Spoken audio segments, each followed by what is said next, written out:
Princess Cruises has just announced an entirely new class of ship, but it really points to one major question: has the Sphere class already failed? After a massive multi-billion-dollar investment, there are only and will only ever be 2 ships in the Sphere class. What we're seeing now is an immediate pivot to the Voyager class. Plus, the launch of the Sphere class wasn't exactly smooth sailing, and we'll get into that in this video, including examining some potentially hidden clues in the press release from Princess that might point to just how big of an undertaking the Voyager class is and why they're doing this. I'm Adrian, the Cruise and Travel Guy. Welcome back to the channel. Princess Cruises is an all-round solid cruise line. They're one of my favorites. I've traveled with them many times among other cruise lines, but I do always keep returning to them. And the Sphere class is the biggest class of cruise ship that they have ever built. It's made up of only 2 ships, the Sun Princess and Star Princess, and they launched barely 2 years ago. In fact, the Sun Princess's maiden cruise was cancelled. Citing construction issues and delays that were unforeseen, the ship's launch was pushed back with a number of cruise cancellations. Its one and only sister ship, Star Princess, launched in late 2025. These ships are around 175,000 gross tons, an increase on its previous biggest ships by about 30,000 gross tons, and they hold around 4,300 passengers. Most cruise classes run anywhere from 4 to 10 cruise ships. This is pretty standard because there's a lot of investment that goes into creating and constructing an entirely new class of ship. Prior to the Sphere class, Princess really focused on its Grand class cruise ships, which admittedly have some sub-variants, which have some minor differences from ship to ship,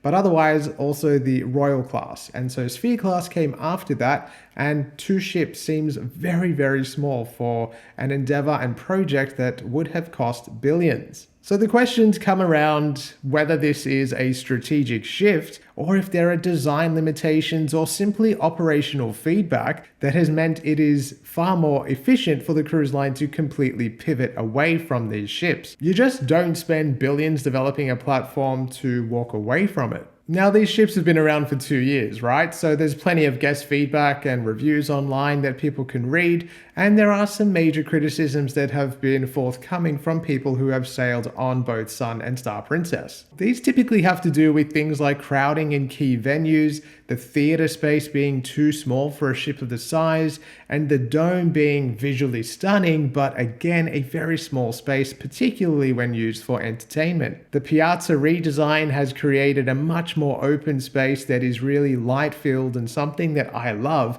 but it's also used as more of an entertainment-focused space. On Sun Princess and Star Princess, it really does feel like a central hub with that noise bleed going into surrounding spaces, probably more commonly than recognized on some of the other ships. Venues like the Wheelhouse Bar, which is a Princess staple, is really quite small and treated almost more like a thoroughfare, which is a big departure from the cruise line's older ships. And for Princess loyalists, those sorts of things are where they really feel the disconnect between Princess of old and Princess of today.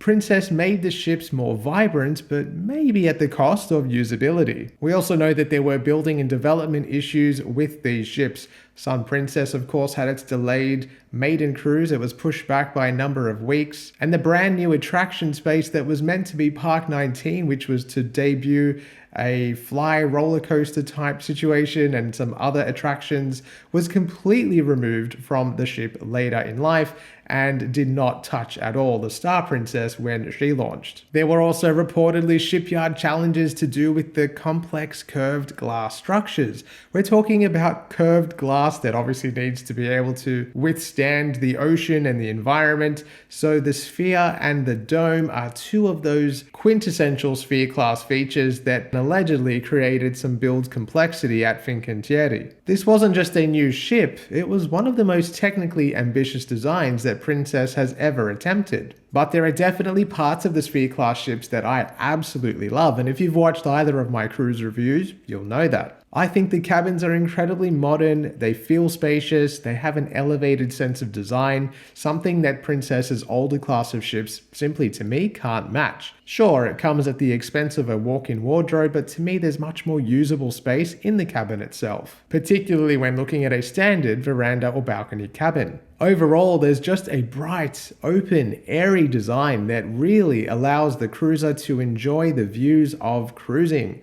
That is something that is so lacking on new ships and new builds these days that I do believe is starting to be corrected. Sun and Star Princess go a massive way to correcting that because that piazza space is stunning. You can really just sit back and enjoy the views of wherever you are. You feel like you're on a cruise ship, which is not something you can say typically of cruise ships that are pushing towards 200,000 gross tons. I also really enjoy the fact that the buffet has been separated from the pool deck. There are still food outlets on the pool deck, but the new buffet space creates another zone for people to go to that is still connected to yet another pool space, the Wakeview Bar and Wakeview Pool, and the new promenade space with, again, more eateries and a bar and lovely furnishings. Of course, cruising changes from cruise to cruise and voyage to voyage, so the times that I experienced the ship may not be like the times that you experienced it, but when I did, I just loved those spaces so much. But I could still see that there was a disconnect between Princess of Old and Princess of New. In many ways, to me, these are the most premium feeling Princess ships ever built. Then comes the Voyager Class. So this is what we've just learned about.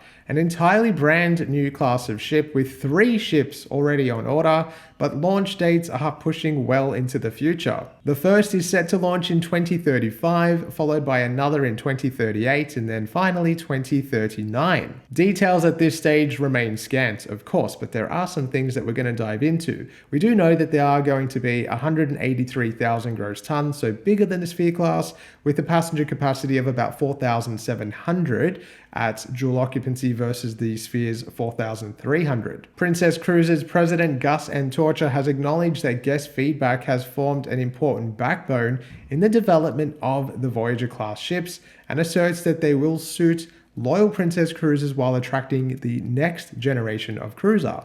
He says, "We have been leveraging extensive customer and agent research to strike the right balance between evolving our proven winners and introducing new concepts and partnerships grounded in what matters to our current and future guests. From exceptional dining and inviting pool environments to elevated entertainment and beautifully reimagined spaces throughout the ship, we are leaving no area untouched as we thoughtfully evolve the Princess experience." So there's a very notable evolution of the Princess Cruises experience coming with the Voyager class, but what exactly does that mean? I always found it funny, to me personally, that Princess Cruises was pushing the Sphere class as an evolution of their brand and ship experience. To me, it always felt more revolutionary because it really was very different compared to those Grand Class and Royal Class ships. Potentially though, the evolution from Sphere class to Voyager class might be less of a jump, focusing on new passenger spaces, entertainment,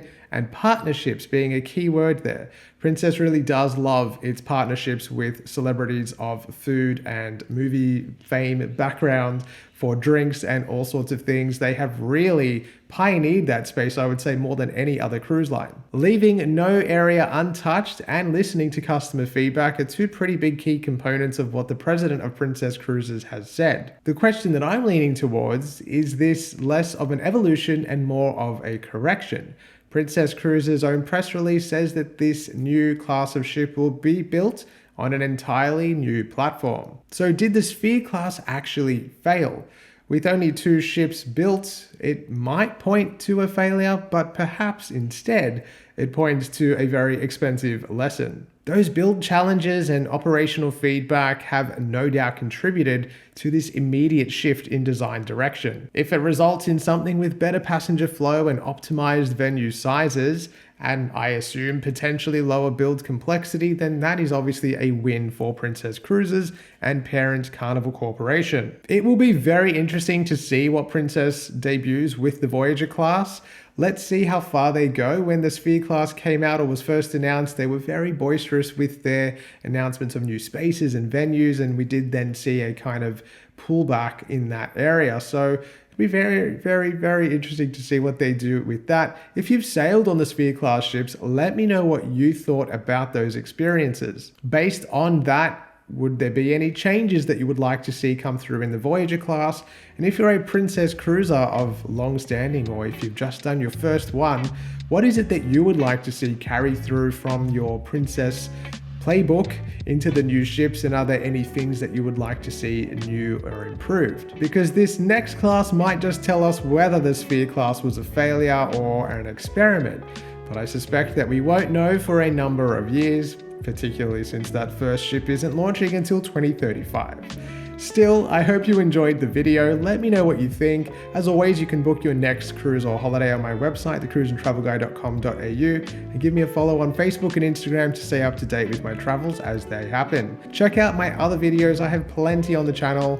Princess, Celebrity now. I just did Celebrity Solstice, so check that one out if you haven't. If you're a Princess cruiser, I have a feeling you're going to like Celebrity Solstice. As always, thank you so much for watching, and I will see you soon.